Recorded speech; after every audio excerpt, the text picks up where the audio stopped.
পাহেলগাঁওর বিভীষিকার ঘোর এখনো সবার মনে দুঃস্বপ্নের মতো তাজা। আর সেই সময় টলিউডের জনপ্রিয় অভিনেতা শান্তিলাল মুখার্জি ট্রাইব টিভিকে জানালেন তার কাশ্মীর ভ্রমণের অভিজ্ঞতা। জানালেন কিভাবে দেখছেন তিনি এই সমগ্র ঘটনাকে। মাস দুয়েক আগে সপরিবারে কাশ্মীরে যান তিনি। সেখানকার জনজীবন তার মনে কী প্রভাব ফেলেছেন তুলে ধরলেন সেই কথাও।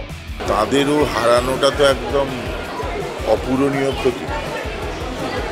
এর ফলে এই মানুষগুলো আর তো কেউ এখন সাহস পাবে না যেতে।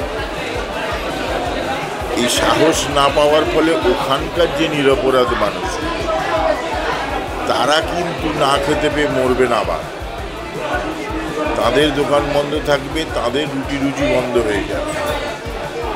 এখানে ধর্ম তুলে কোনো লাভ নেই। যারা খেতে পাবে না, আমরা না যাওয়ার ফলে, ট্যুরিস্ট না যাওয়ার ফলে তারা এক ধর্মের, যারা যাবে না ট্যুরিস্ট ওই ভয়ে তারা আরেক ধর্মের। একে অপরের পরিপূরক মানুষ হিসেবে, একে অপরের পরিপূরক ভৌগোলিক কারণে। ধর্মটা কোনো ফ্যাক্টর নয়।